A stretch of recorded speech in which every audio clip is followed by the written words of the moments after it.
अस्सलाम वालेकुम प्यारे बच्चों। आज 5वीं जमात के इंग्लिश के एक नए लेसन के साथ आपके सामने हाजिर हैं। यह वीडियो मुंबई महानगर पालिका के वर्चुअल क्लास की तरफ से पेश किया जा रहा है। मैं Ansari Rashid Akhtar 5th standard English के एक नए लेसन के साथ। चलिए शुरू करते हैं आज का हमारा लेसन।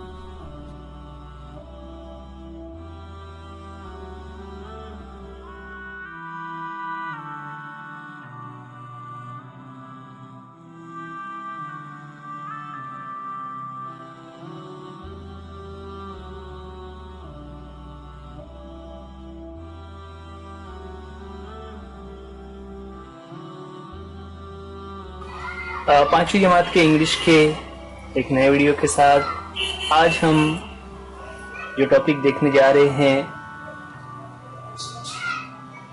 वो है टॉकिंग अबाउट थिंग्स 2, जो कि हमारी बुक में पेज नंबर 12 पर है। चलिए शुरुआत करते हैं। ऊपर इंस्ट्रक्शन लिखे हुए हैं रीड अलाउड, यानी जो चीजें यहाँ पर लिखी हुई आ रही है आप सबको उसे तेज आवाज से पढ़ना है। ठीक, हमारे सामने यहाँ पर एक तस्वीर है। तस्वीर में हमें क्या नजर आ रहा है कि वहां पर एक हैट है और उस हैट के अंदर एक चूहा बैठा हुआ है। ओके, उसके साथ ही लिखा हुआ है इन। तो इन का मतलब होता है किसी चीज के अंदर या किसी चीज में। ओके, यहाँ पर इस पिक्चर को देखकर सेंटेंस क्या बन जाता है कि there is a mouse in the hat. There is a mouse in the hat. इन को अंडरलाइन किया हुआ है। इन का मतलब क्या होता है किसी चीज के अंदर होना। ओके, आगे बढ़ते हैं। तो the mouse is in the hat, इस तरह से भी उसे कह सकते हैं the mouse is in the hat. तो दोनों तरीके से इस बात को हम कह सकते हैं कि इस तस्वीर में जैसा हमें नजर आ रहा है कि ये जो माउस है वो हेड के अंदर है, तो उसे हम कह सकते हैं कि there is a mouse in the head, या फिर हम दूसरे तरीके से कह सकते हैं the mouse is in the head. Okay, there is a mouse in the head, the mouse is in the head. तो कोई भी चीज जब किसी के अंदर हो तो हम इन का यूज करते हैं। इन का मतलब क्या होता है उस चीज में या अंदर। जैसे जब आप क्लासरूम में होते हैं तो आप कहेंगे students are in the classroom. Students are in the classroom. तो इन क्यों कह रहे हैं कि आप उस चीज के अंदर हैं, उस कमरे में हैं। आगे बढ़ेंगे। एक दूसरी तस्वीर यहाँ पर हमारे सामने जिसमें हेड के ऊपर हमें चूहा नजर आ रहा है। पहले वो उसके अंदर था तो हमने कहा था इन, अब यहाँ पर वो उसके ऊपर बैठा हुआ है, उसके साथ वर्ड लिखा हुआ है ऑन। ऑन का मतलब होता है किसी चीज पर। जैसे यहाँ पर हम टोपी के ऊपर चूहा है तो उसे कहेंगे कि there is a mouse on the hat। किस तरह से होगा? there is a mouse on the hat, या उसे हम थोड़ा चेंज करके ऐसा भी कह सकते हैं जो नीचे लिखा हुआ है the mouse is on the hat ना। इन दोनों सेंटेंसेस में हमने on का वर्ड यूज किया हुआ है।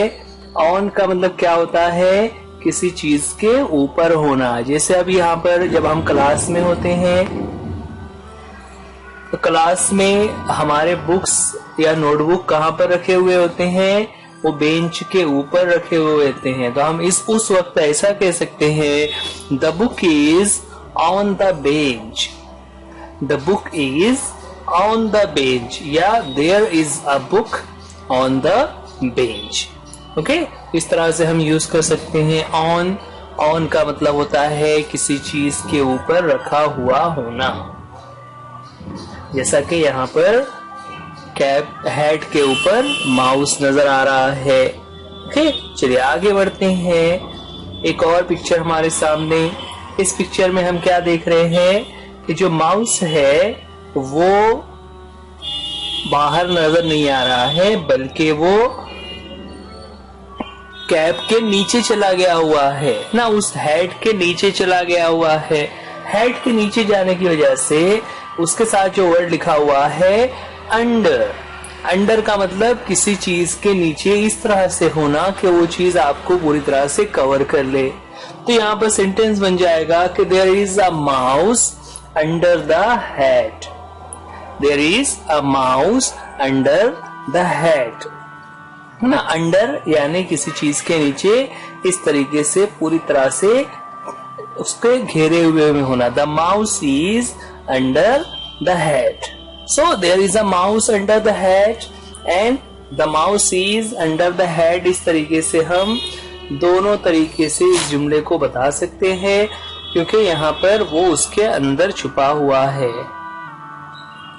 आगे नेक्स्ट पिक्चर हमारे सामने आती है, जहां पर हम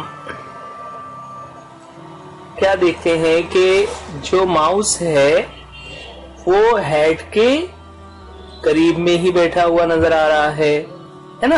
अब वो उसके ऊपर या अंदर ना या उसके नीचे नहीं है, बल्कि उसके करीब में है। जब कोई चीज किसी से करीब में हो तो उसे कहते हैं नियर। नियर यानी उसके करीब में। तो यहाँ पर सेंटेंस क्या हो जाएगा कि there is a mouse near the head. There is a mouse near the head है ना। नियर यानी किसी चीज के करीब में होना।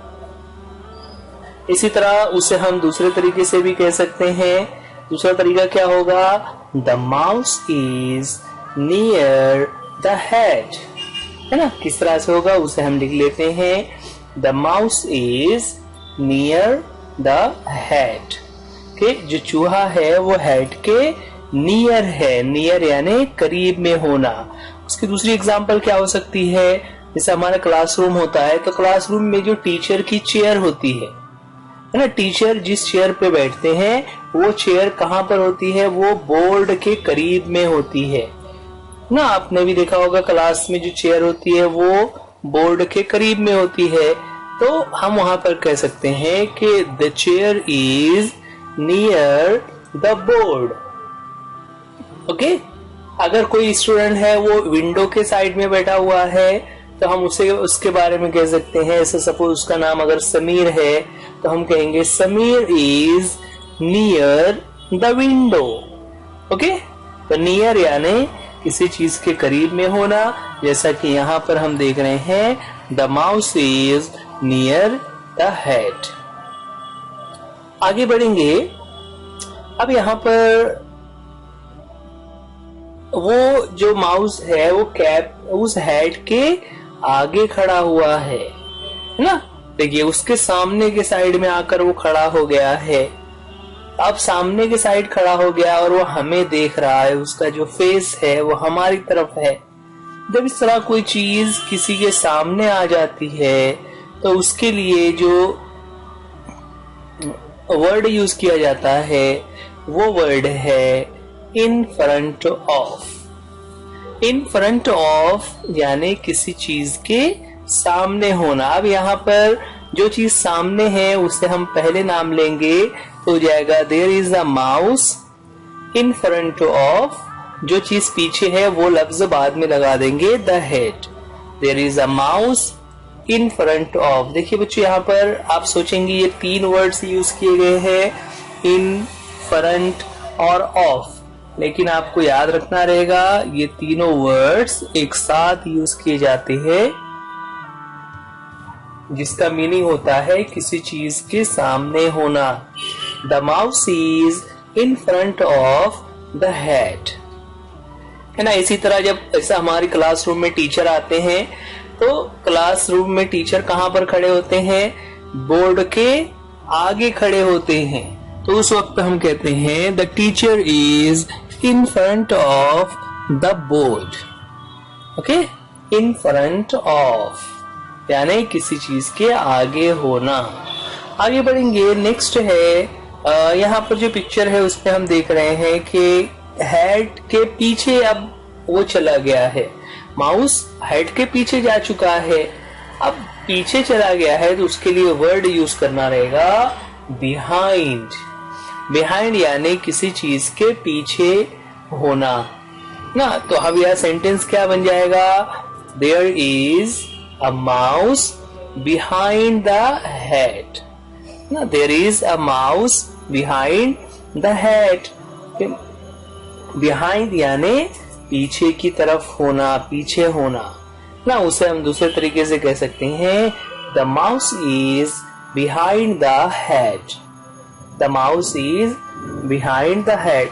देखिए अभी हम यहाँ पर यूज करे थे इन front of. In front of का मीनिंग क्या था, सामने, और बिहाइंड का मतलब क्या होता है, पीछे। तो चूंकि जो बड़ी चीज है वो पीछे, इस तरह से ये 6 वर्ड्स हम देख रहे हैं। इसमें हमने देखा एक एक करके ये जो वर्ड्स यहाँ पर लिखे हुए हैं ना, पहले मैं उसे पढ़ लेता हूँ, फिर हम उसके एग्जाम्पल से भी रिपीट करेंगे। इन, आप भी मेरे साथ साथ रिपीट कीजिए, in, on, on, under, under, near, near, in front of, in front of, behind, behind। Okay, इसकी एग्जाम्पल्स अभी हमने देखी ना, क्या क्या एग्जाम्पल थी, the mouse is in the head, the mouse is on the head, the mouse is under the head.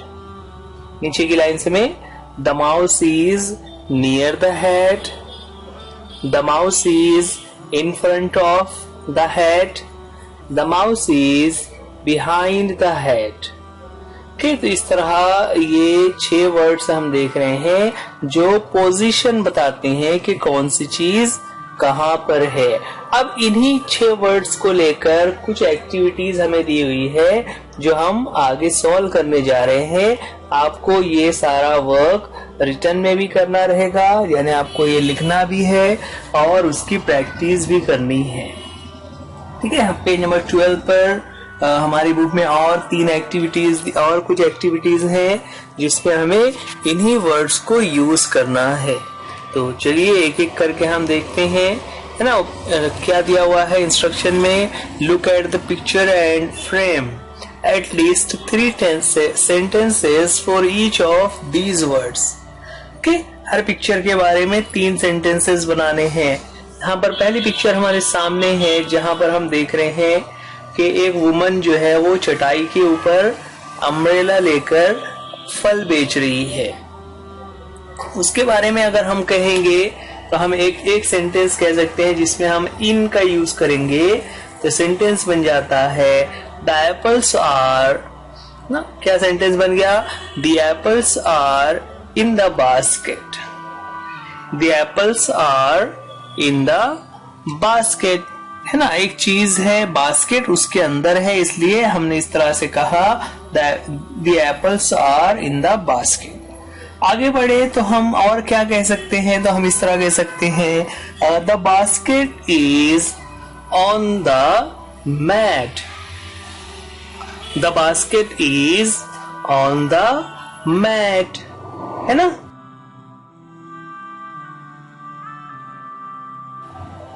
The woman is under the umbrella, The woman is under the umbrella, है ना। देखिए woman umbrella के अंदर बैठी हुई है तो हो जाएगा The woman is under the umbrella। इसी तरह देखिए यहाँ पर ये जो पम्पकिन रखा हुआ है, पम्पकिन कहाँ पर रखा हुआ है, पम्पकिन जो है वो बास्केट के बिल्कुल करीब में रखा हुआ है। तो करीब में रखे होने की वजह से हम क्या कह सकते हैं, द पम्पकिन इज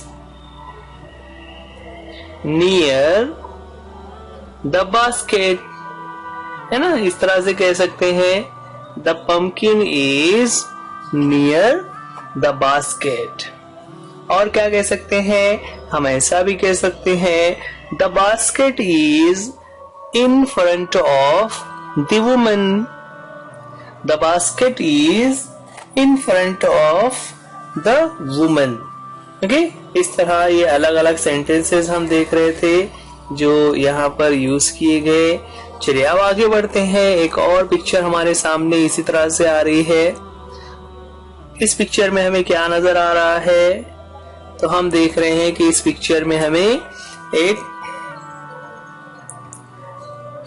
एक सीन नजर आ रहा है जिसमें हम देख रहे हैं कौन कौन सी चीजें हैं। तो हमें उसमें हिल्स नजर आ रही हैं।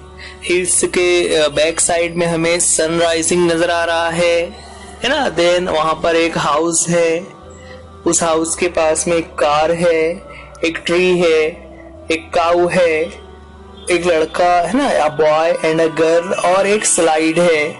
और उस हाउस में हमें क्या दिख रहा है? एक डोर है और एक विंडो भी है। ठीक है, इतनी सारी चीजें उस हाउस में हमें नजर आ रही हैं। अब यहाँ पर हमें इस पर से कुछ सेंटेंसेस बनाने हैं। पहला सेंटेंस क्या बनेगा? तो चलिए देखते हैं।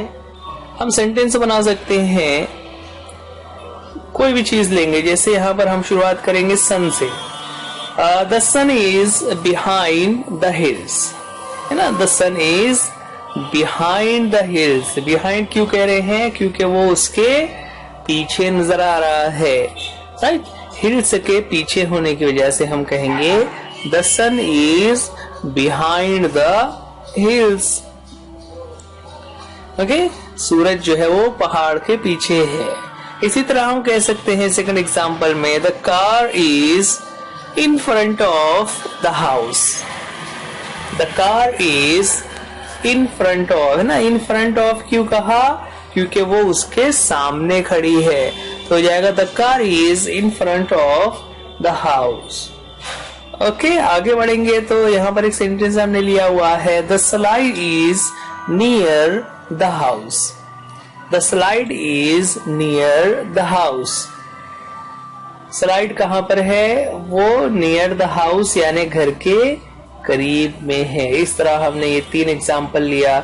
इसी तरह हम कह सकते हैं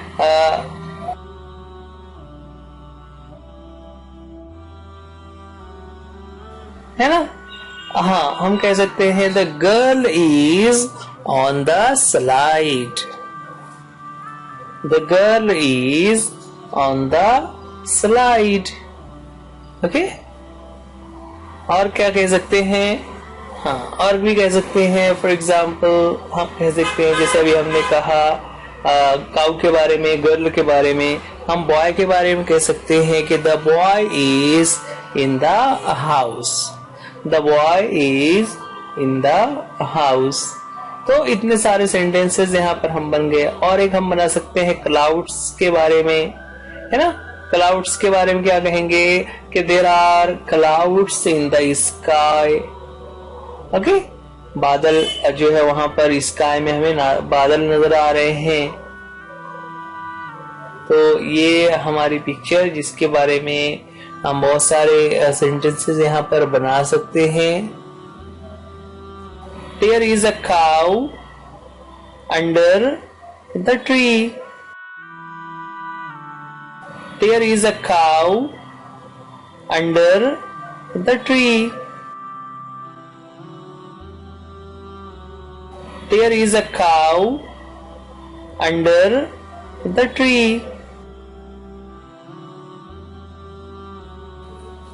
आगे बढ़ेंगे तो यहाँ पर नेक्स्ट पिक्चर हमारे सामने, जहाँ पर कुछ चीजें हमें नजर आ रही है ना। चलिए उन चीजों के बारे में एक एक करके हम सेंटेंस लेंगे। सेंटेंसेस लेते हैं। सबसे पहला है the scale is in the notebook. The scale is in the notebook ना। स्केल कहाँ पर है? नोटबुक के अंदर रखा हुआ है। इस तरह से हो जाएगा the scale is in the notebook. अब इसे लिख भी लीजिए जल्दी से। जितने सेंटेंसेस हो रहे हैं आप उसको लिखते जाइए और रोजमर्रा जिंदगी में उसको प्रैक्टिस कीजिए। यहाँ पर सेंटेंस था the scale is in the notebook. आगे बढ़ेंगे, the pen and pencil are in the pot. The pen and pencil are in the pot. Okay? Pen और पेंसिल पॉट में नजर आ रहे हैं।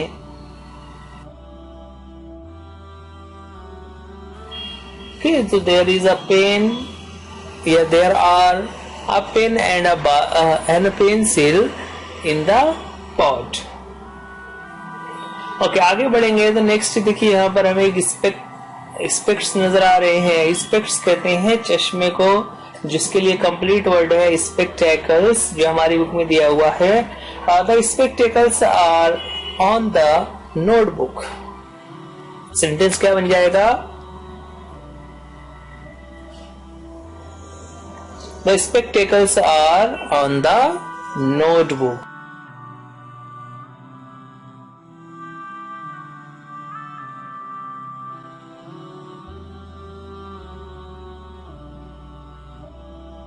इसी तरह हम कह सकते हैं The pot is near the notebook. जो पॉट है वो कहाँ पर है? Near the notebook है ना। यहाँ पर अंडर का यूज नहीं करना रहेगा, क्योंकि कोई चीज किसी के अंडर में नहीं है, इसलिए अंडर को हम यहाँ पर इस एग्जाम्पल में यूज नहीं कर पाएंगे। तो हो गया the pot is near the notebook.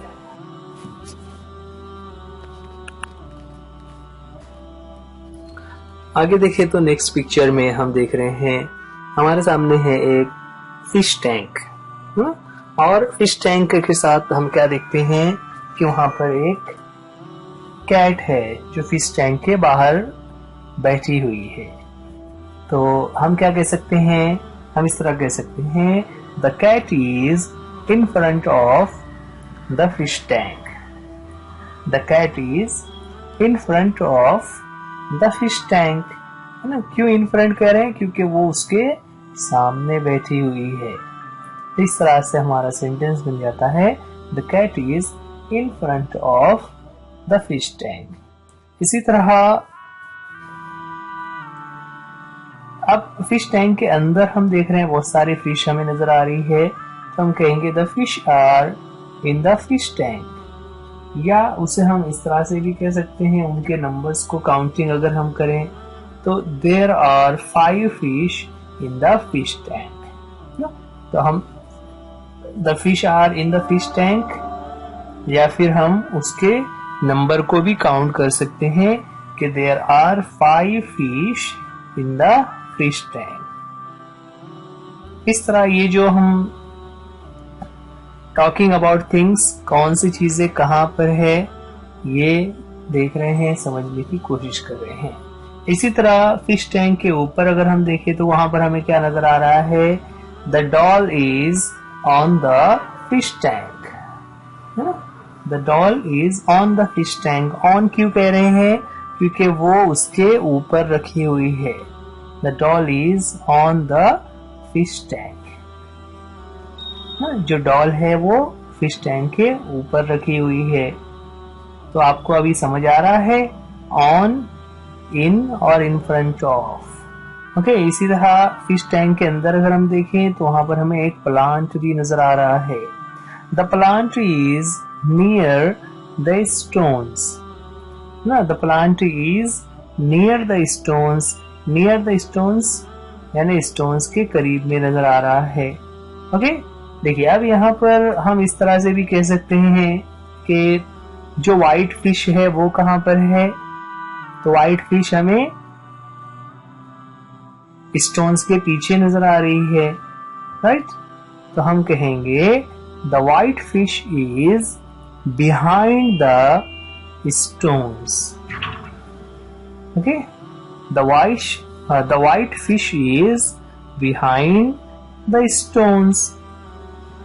इसी तरह हम कह सकते हैं जो ऑरेंज वाला फिश हमें नजर आ रहा है वो कहाँ पर है? तो उसके लिए हम कह सकते हैं the orange fish is under the stone.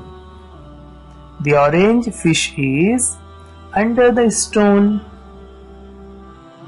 Okay, तो इस तरह ये कुछ पिक्चर्स हैं जिसके बारे में हमने in, on, under, near, in front of, behind, इन 6 वर्ड्स को यूज किया ये बताने के लिए कि कौन सी चीज कहां पर है। अब आप इन वर्ड्स को अपने तौर से यूज कीजिए।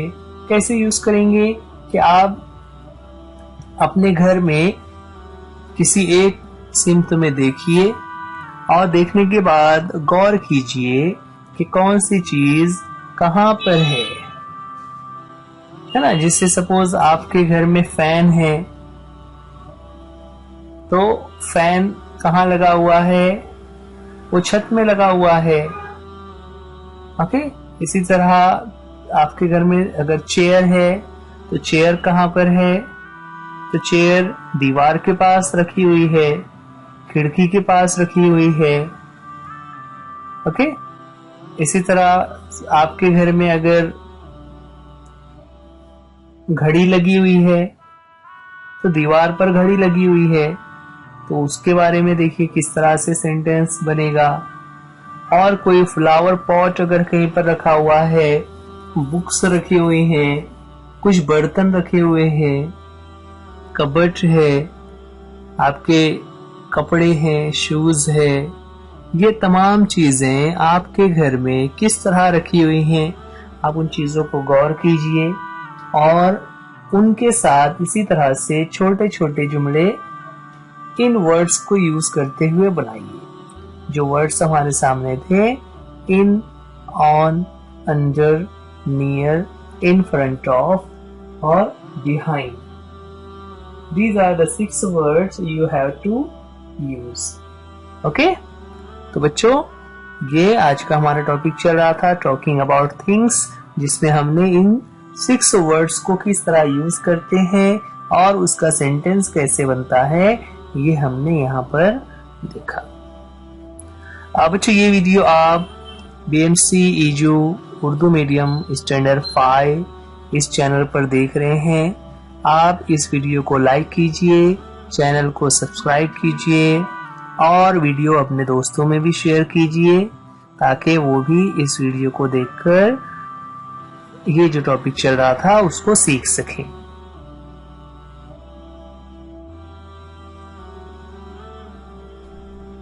बच्चों आज के लिए इस वीडियो में इतना ही। उम्मीद करते हैं ये लेसन आपको समझ आ गया होगा। वीडियो देखने के लिए थैंक यू। अल्लाह हाफिज, गुड बाय।